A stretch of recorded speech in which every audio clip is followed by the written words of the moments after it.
Welcome to a Pulp Event podcast, brought to you by the Pulp Net, your link to the online world of the pulp magazines for over 25 years.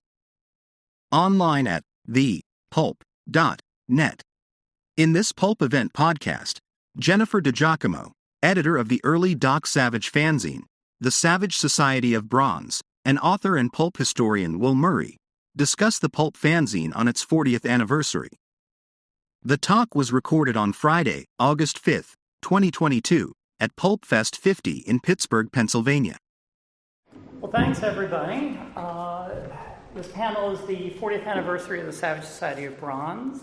It's a fanzine I did when I realized PulpFest was doing the 50th anniversary. I thought, I didn't realize I was that old, number one. And number two, I thought maybe it would make sense to do this panel. I was only 16 years old when I started to do this panel. So those of you who are good at math, 40 plus 16 equals 39. So anyway, let's kick into this. Let me see. Point. This works for you, but it doesn't work for me. There we go. Magic. There you go. So this is the only long slide. This is the only one. This is a quote from the Collector's Handbook of Bronze by J. Ryan.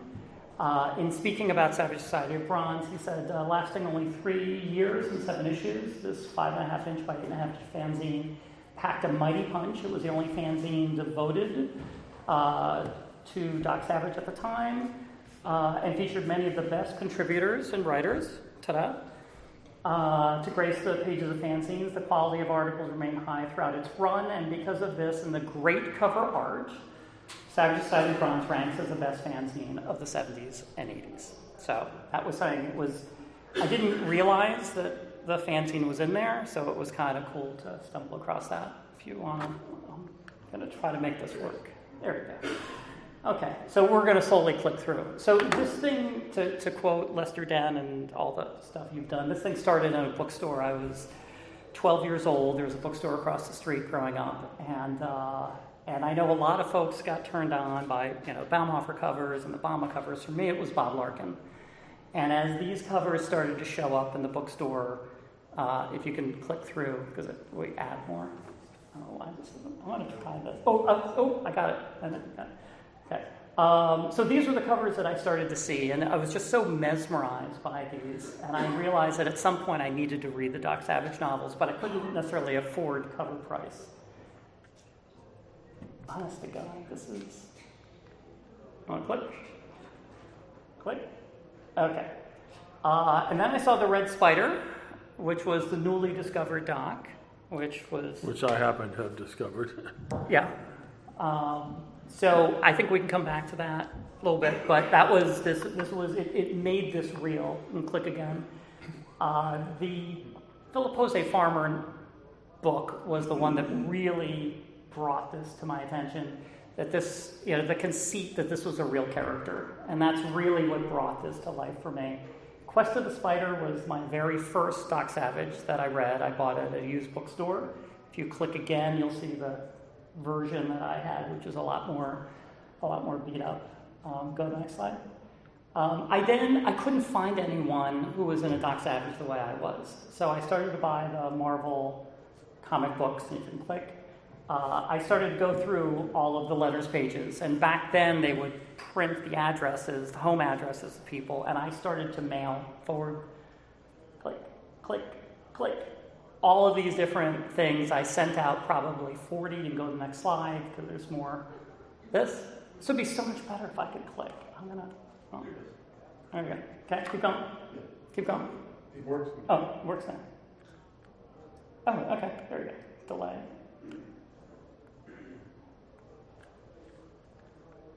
Can you just click forward for me? And again.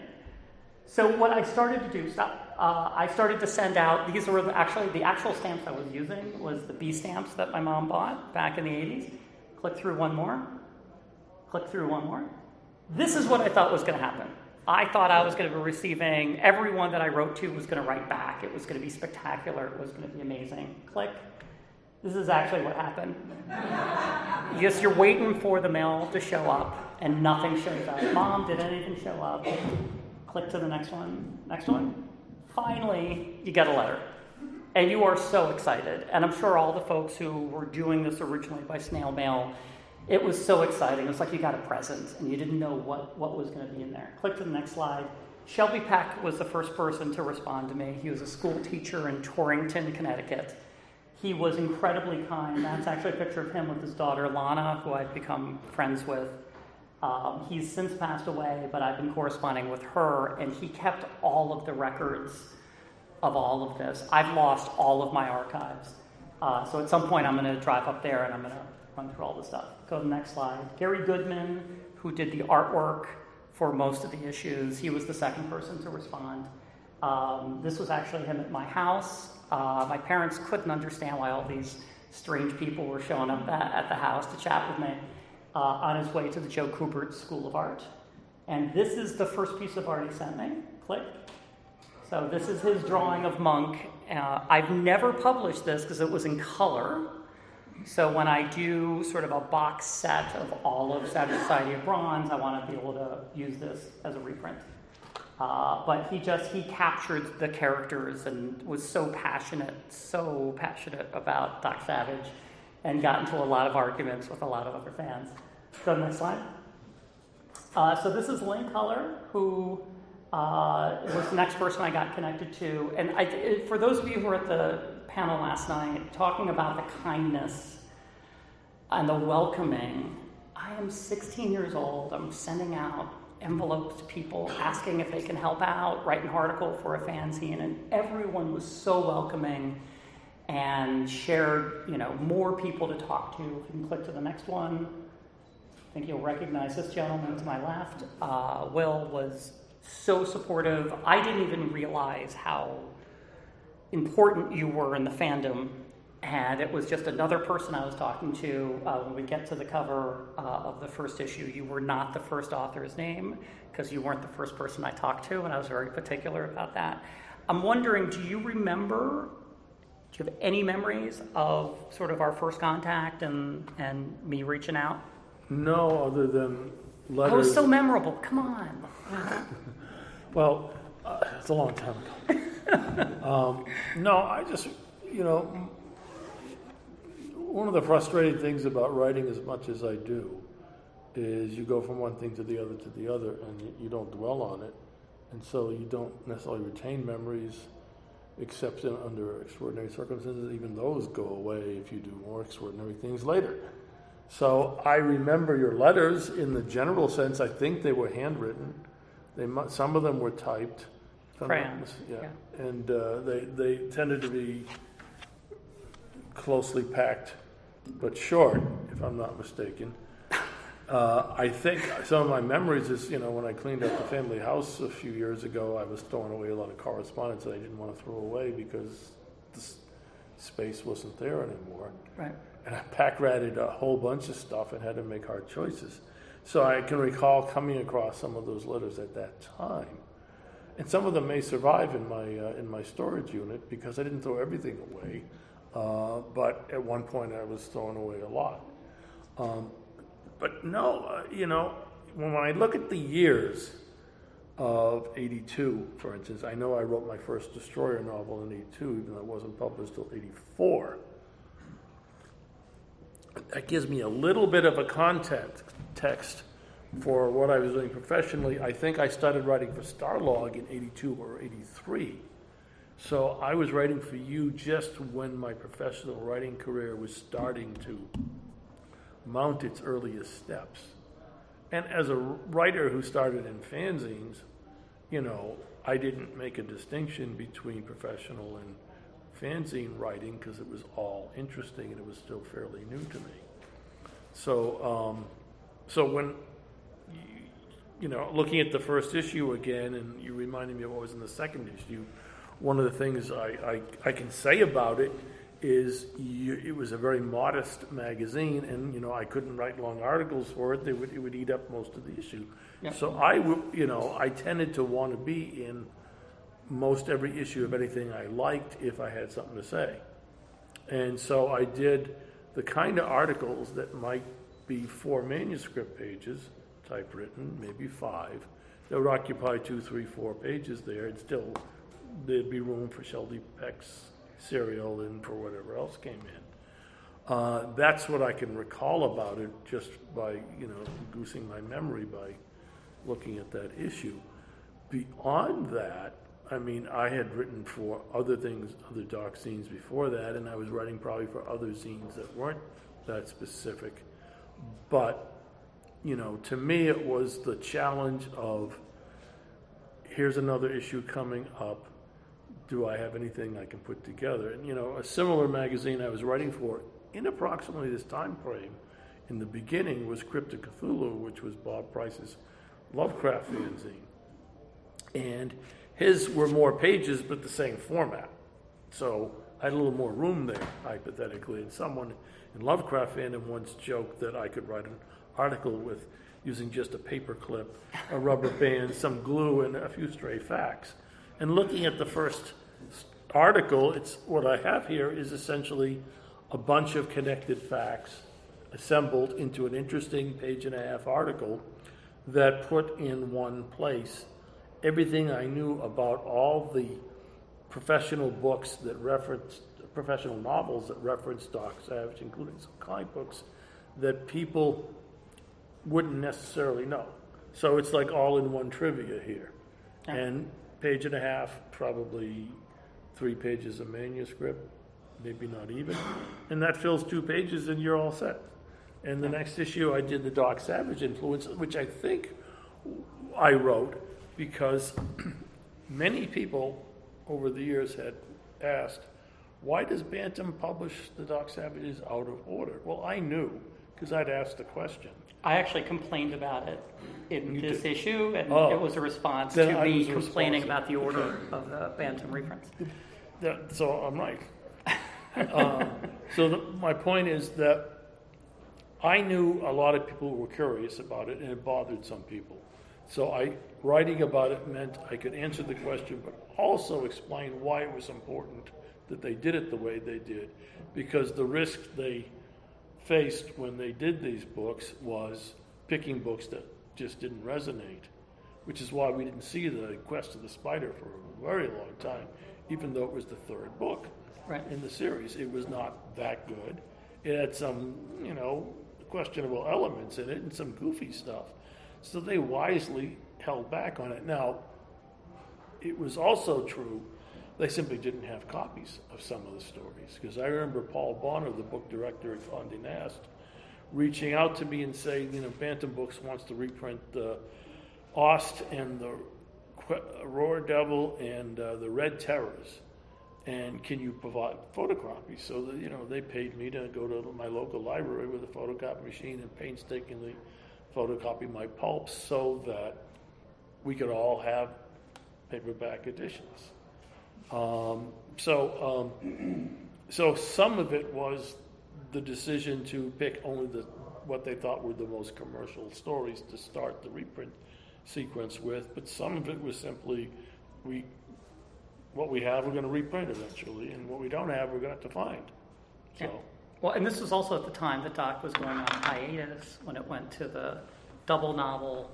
So we kept getting all of these articles of updates of like Doc's on hiatus, and then Doc's not on hiatus, he's coming back. And you were the person behind doing the double novels, right? Yeah, I believe I came up with the double novel idea. And I think, I didn't come up with the idea with split covers, I don't think, because I didn't think they were the best way to do that, But they wanted to reserve the right to reprint those stories and have covers, to reprint them with as individuals books. So they did the split thing because they thought the covers could be recycled.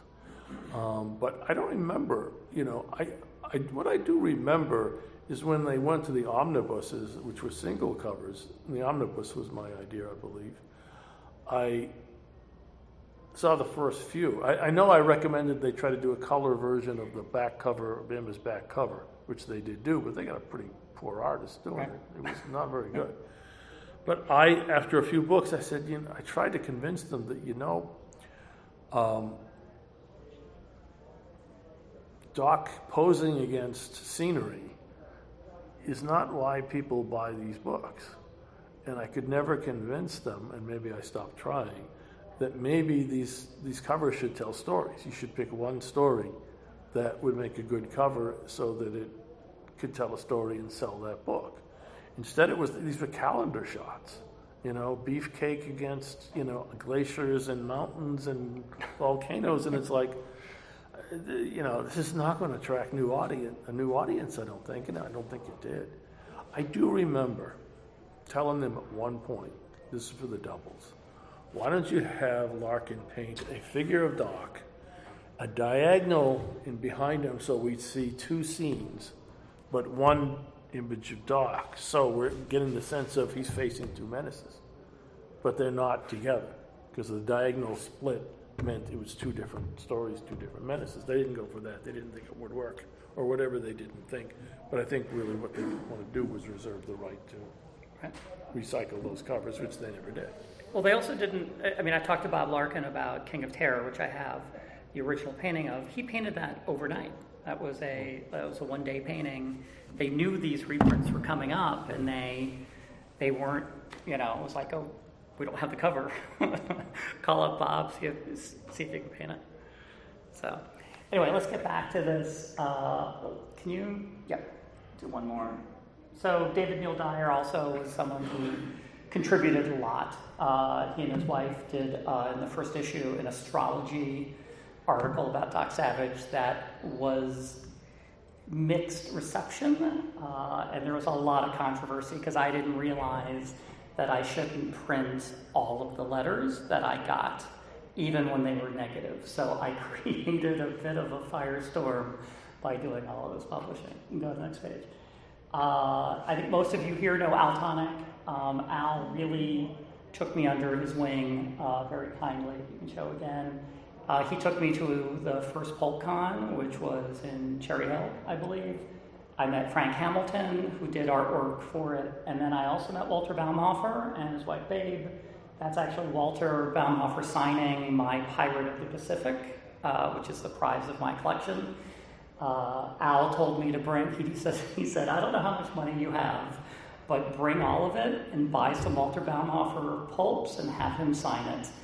And I bought Pirate of the Pacific in 1981, 82, something like that, for $75. And it's now in, 8.0 condition, signed by Walter Baumhofer. So that was, I can never thank Al enough for everything he did for me, everything he did for this convention, et cetera. You can go to the next one. I want to break in just with a piece of trivia, because that's my deal. That cover was the only Doc Savage painting that hung in Lester Dent's house. He really liked that one. I think he did because of the pirate angle, but it was also available to him. But it hung in his foyer for a long time. Yeah, one year when I drove to PulpCon, I drove to Norma Dent's house, uninvited. Knocked on the door.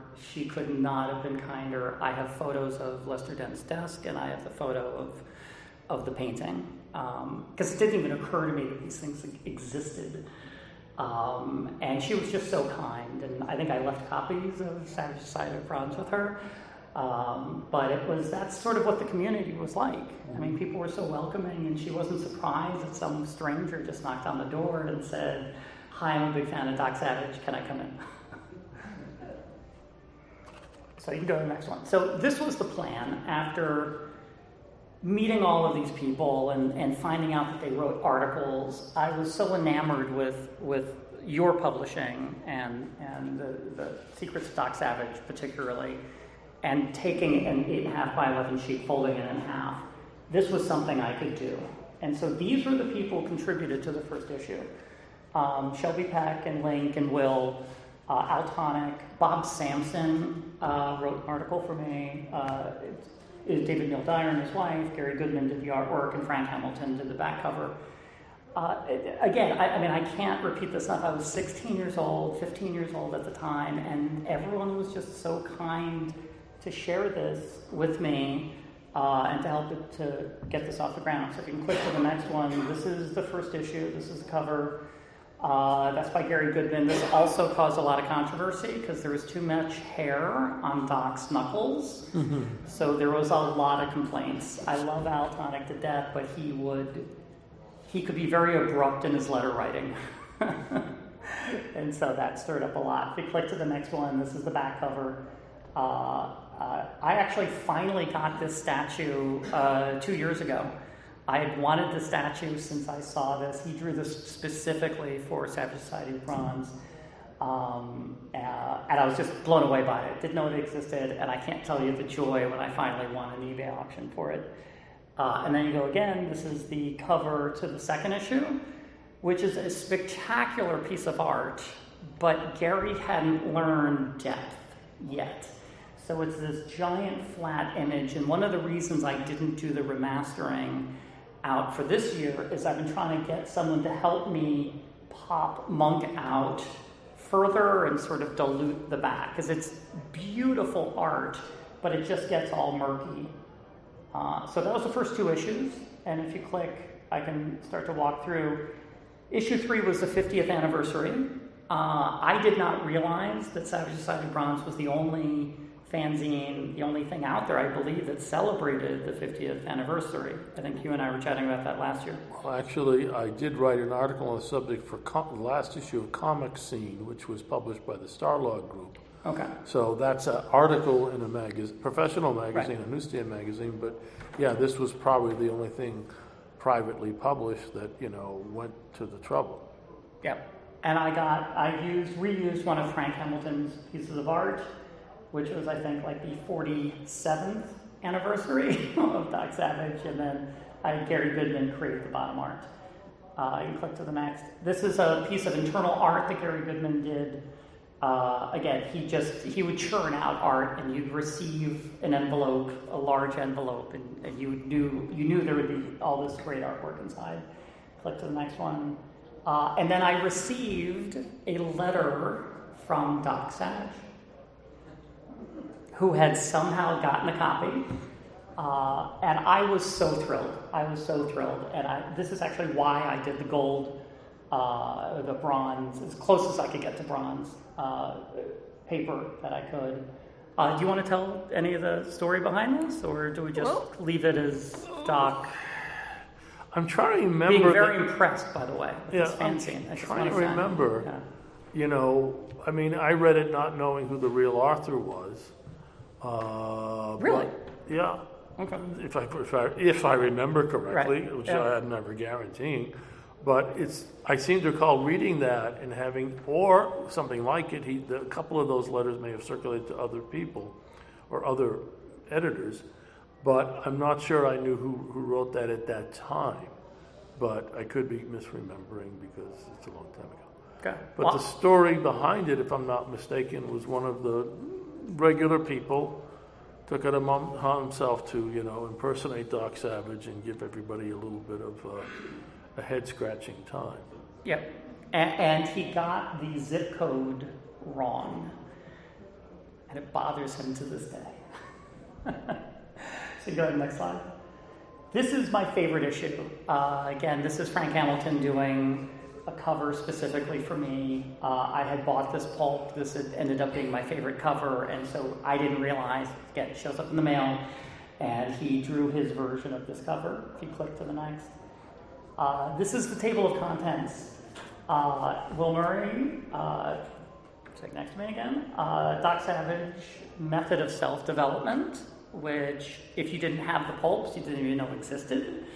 And you wrote a whole article, and I think I took a whole bunch of screenshots, Xeroxes of that. And then Nick Carr, this is when Nick Carr was writing for this as well, Shelby Peck. This is actually The Wizard of Gallows Hill. So this is funny. In the first 3 issues, Shelby wrote Doc Savage fan fiction, and you referenced Paul Bonner. Paul Bonner was also a subscriber, and he wrote me a letter after the 3rd issue and said, you can't you can't do that. Like, I'm enjoying it, and I should have told you sooner, but you can't do this.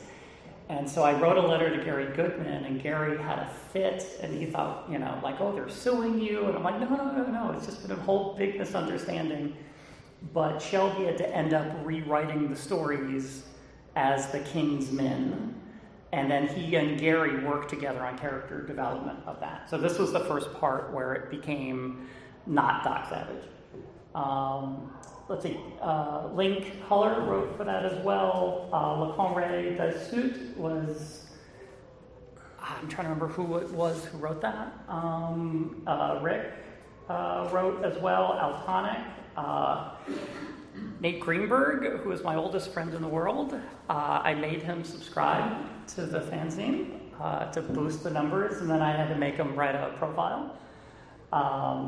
And this was a fun issue. This was, I think it sort of became what I wanted it to. It was, I think, 32 pages at this point. I never really got much above that. But this was a fun issue. If you click to the next, this is the back cover. So Gary Goodman is now at Joe Kubert's School of Art, and you can see his art improving over the course of time. So if you click to the next one, he didn't do a cover art for me, and this is, anyone who's done fanzine knows this is the challenge, is when you don't get cover art, you don't know what to do. You have all these great articles, and so Howard Hopkins sent a cover in, and I used it, and again, a lot of people were very critical of the art, but he bailed me out, and it's a fine piece of art, but again, at the time, people were very particular. If you click to the next, Howard also did a back cover for me. This is right before he did Golden Perils. I think he actually did Golden Perils partially because I had stopped publishing, because he would be writing for me. Click to the next. This is sort of more of a collage of artwork that Gary did. And again, by the end, his art was getting really good. That was the back cover. This is issue 6, I think, is the next. That's the cover they did to there. The stories that Shelby was writing were starting to get longer and longer, and were taking up more and more pages. And so there was some complaints on that. And so that was issue 6. Issue 7 is about to come along. I have no artwork whatsoever, and I receive an envelope. If you click to the next, I'm sorry, this is more original art that was done by Gary. And I really liked it because it started to feel more like the pulps. We started to get individual characters, and I really thought we started to breathe that to life. But if you go to the next, this piece of art by Eric Stedman, unsolicited, he sent me this piece of art with that header and had done all of it. It's probably still my favorite cover that he had done. Absolutely blown away by it. And it included 2 more pieces, if you click. And again, this was just a sketch. He's like, I don't know if I'm any good. I don't know if you want to publish these or not. And then if you click this was the center page spread. So issue 7 also was the last issue I did. I had no artwork for issue 8. If you click to the next. This was the back cover, and this was teasing not only issue 8, but I was going to do a sequel magazine that had more pages. It was going to be 8.5 by 11. It was going to be more like Echoes. And at this point, I was in college, and I'd been using my mom's IBM Selectric typewriter. And she couldn't understand why her ribbon kept running out of ink, and it was because of me.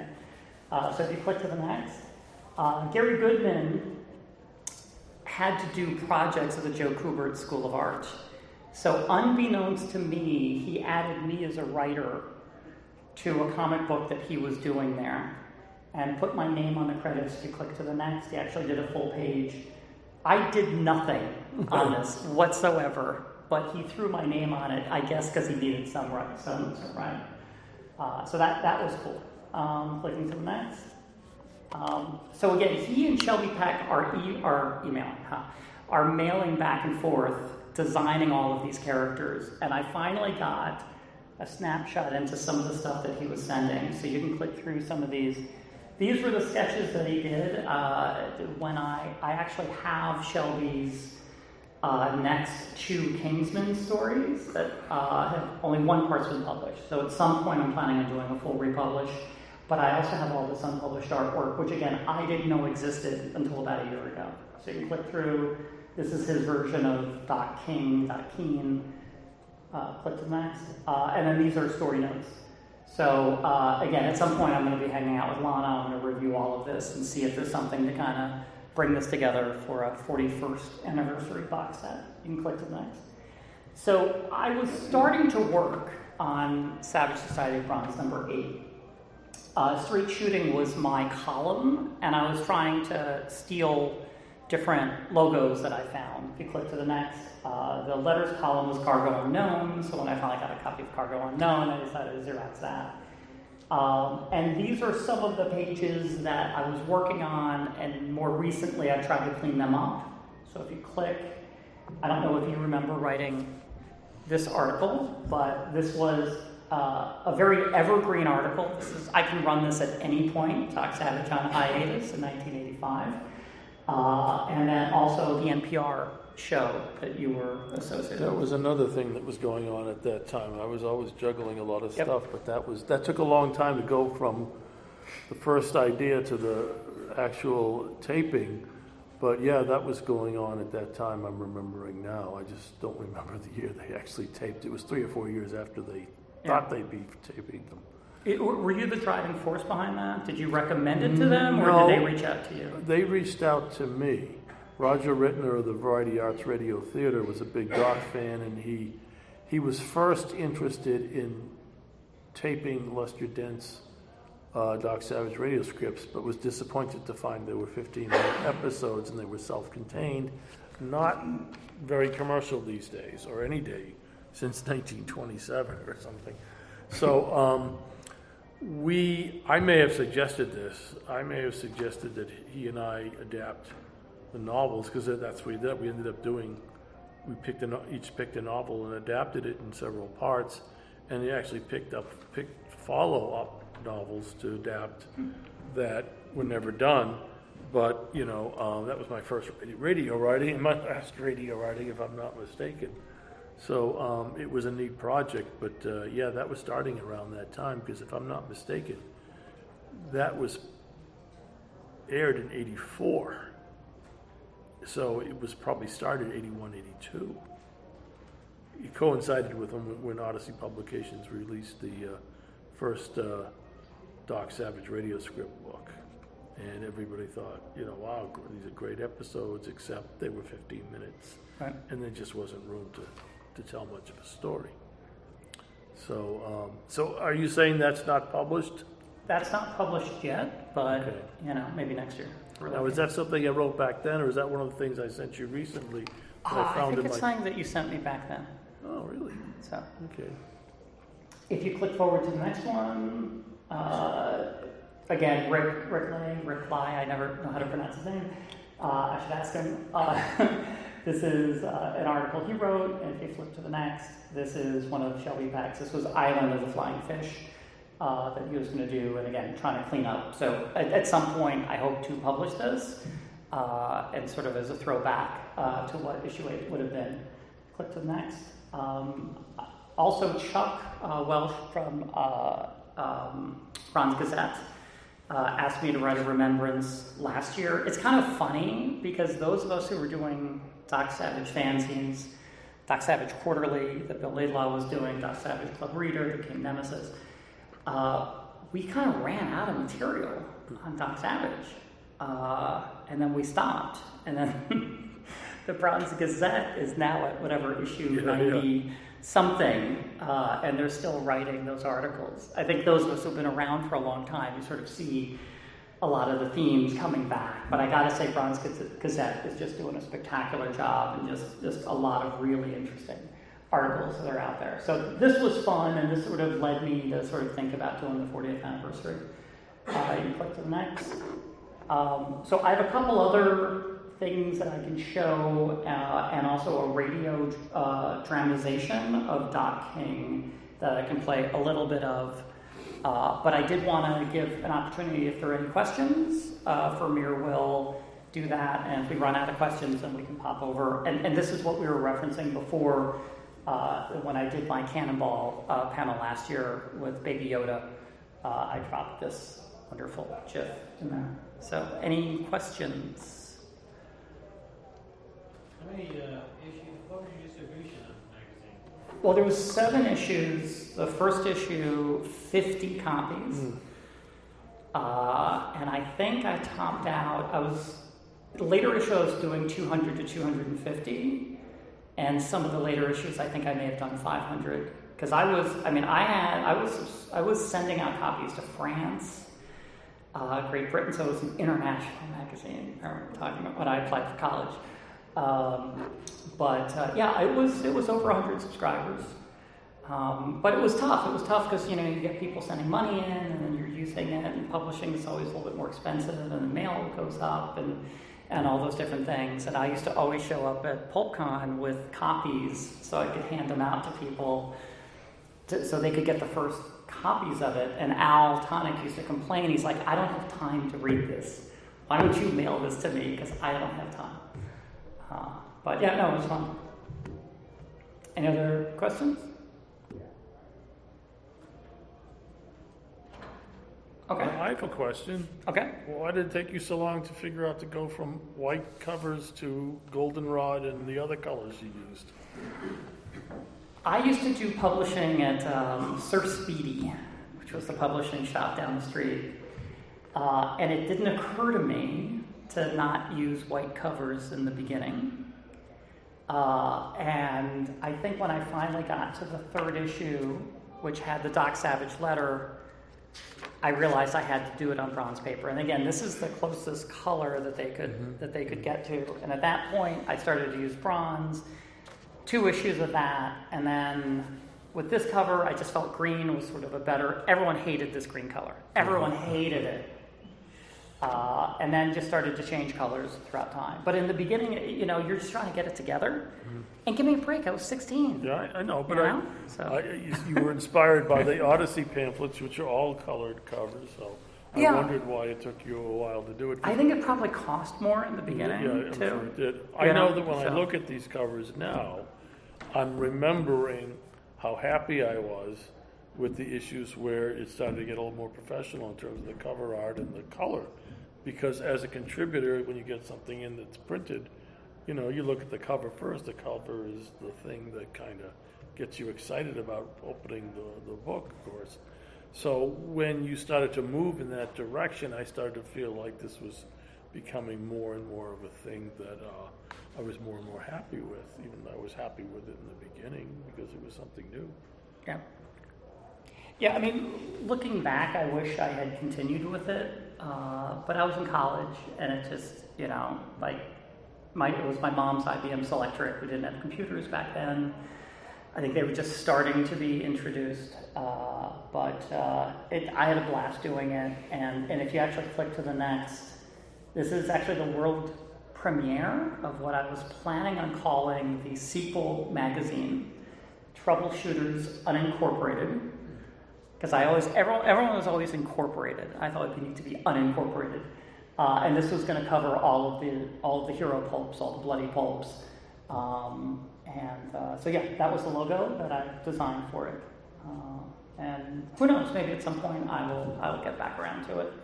And if you click to the next thing, this is Lana Peck and friends became enamored with the stories that Shelby Peck had written, and they put together a radio drama. So if you click forward, this is all the adventures of Dr. Keene and the Phenomenal 50 are dedicated to the memory of Shelby Peck. Please enjoy.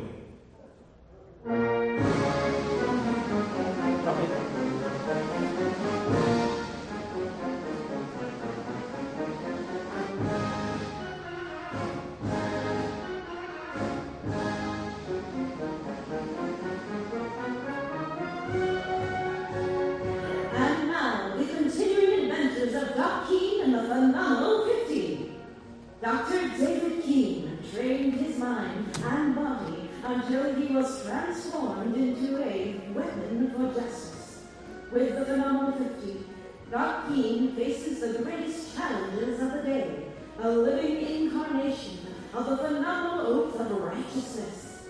Today's adventure, The Wizard of Gallows Hill, Part 5.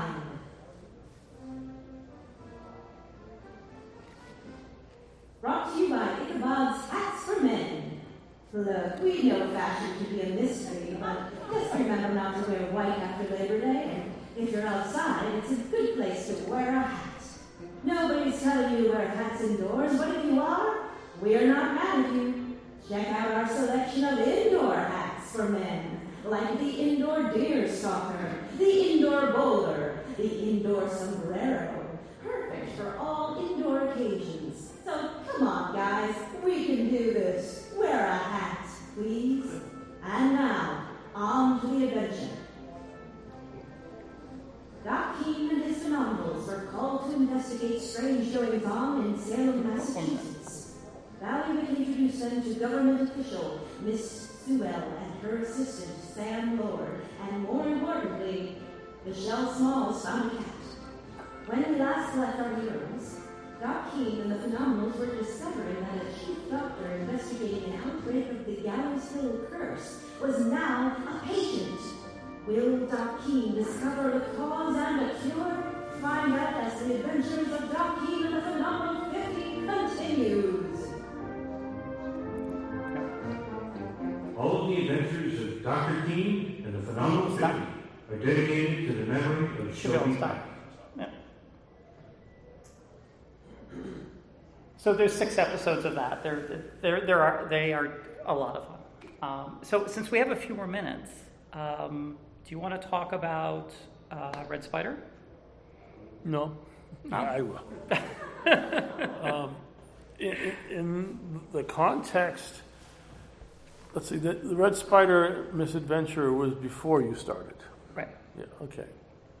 But it factored into my interest. Okay. I had the opportunity to visit the Paul Bonner's offices in the 78 or 77 when I was in college.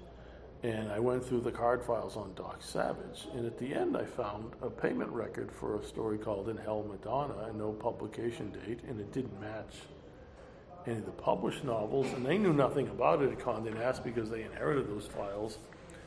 And I realized, to my shock and surprise, that there was an unpublished Doc Savage novel left over from when the magazine was canceled. So I went on a search for it, and the first thing I attempted was,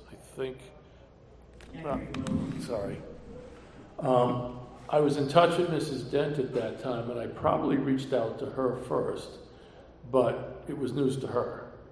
And if she had anything, she would have it carbon. Now, a lot of the Street and Smith unpublished manuscripts ended up at the Syracuse University, where the Street and Smith collection was, and they couldn't find it. But I went up there with another Doc fan, Darrell Herrick, who was also a resident of Massachusetts. We went up one weekend and ripped through the files looking for it, couldn't find it, found some other interesting things, including an unpublished Doc Savage Comics script from 1943, if I'm not mistaken. And eventually, Mrs. Dent found the carbon, but she wanted to be paid for it. Even though Lester Dent was paid for it, she had once she found out she had the only copy, she had that leverage. So she wasn't going to do it for nothing. I mean, all these Doc Savage books were being reprinted, she didn't get a penny. So Condé Nast made her a modest offer, which she rejected. No, Bantam made a modest offer because I was in touch with them at that time. And she rejected it as too modest, so Condé Nast matched the amount, so they paid her $1,000 for a photocopy. And if I'm not mistaken, while that was going on, she sent me a photocopy of, I think, one page of the outline. So I started to get a feeling of what the story was going to be about. It was a Cold War story. And I remember when I finally got to read the manuscript, she'd had it typed over. She didn't do a photocopy. She had someone type over the carbon because it was so brittle. So she sent me a carbon of carbon or whatever. And I was extremely pleased with how good it was, because the story before was kind of random. The story after that was also kind of random. But this was a solid, well-told espionage story. It was like a new direction for Doc Savage, but the new editor came in, Daisy Bacon, put that manuscript aside because the readers didn't like Cold War stories. They were complaining. And it was never published. They went ahead and published the ones that came in afterwards. So it was one of the proudest things in my life that I was able to discover and get this thing into print, because not only was it a new Doc Savage novel, it was a great Doc Savage novel. So oddly enough, it didn't sell any better than any of the reprints, but at least it's out there. What about the name change? Yeah, they didn't like the title, and Dent had actually, Street and Smith didn't like the title. So I had a copy of a telegram that sent to Street and Smith with a whole bunch of alternate titles, none of which, one or two were good, but they wouldn't necessarily be good on a book. So I came up with the Red Spider, and I think partly because Dent had suggested The Prince in Red as one title. And so I came up with that, which turned out to be fortunate, because the Larkin painting was built on the concept that was presented in the title. If it hadn't, we might have seen just a Kremlin image or something that was really generic. So it worked out. Years later, many years later, there was a sequel. Tony Tolan and I were, reprinting Doc Savage, and Tony was connected with Ed Cartier, who had illustrated both Doc and the Shadow, and with Ed's son, whose name I'm blanking on at the exact moment, but I know it. And Ed's son reached out to us, especially to me, saying, we found some unpublished art, or art we can't match. And there were two pieces labeled In Hell Madonna. And we realized that the story had gotten to the point of being probably typeset and illustrated. And so we arranged to print for the first time those pieces of art with the story when Tony got around to reprinting the Red Spider. So so in its second return into print, it was graced by Ed Cartier art that had never seen the light of day. So it was like a double discovery. So we lucked out. Any other questions for me or Will? Cool. I think that's time. Thanks, everybody.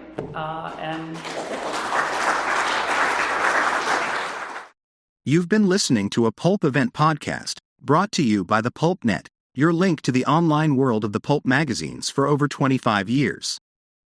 Please visit us online at thepulp.net. Also, look for the Pulp Net on Facebook and on Twitter. Thank you for listening, and keep reading the pulps. This Pulp Event podcast is copyright 2022 by William P. Lampkin, all rights reserved.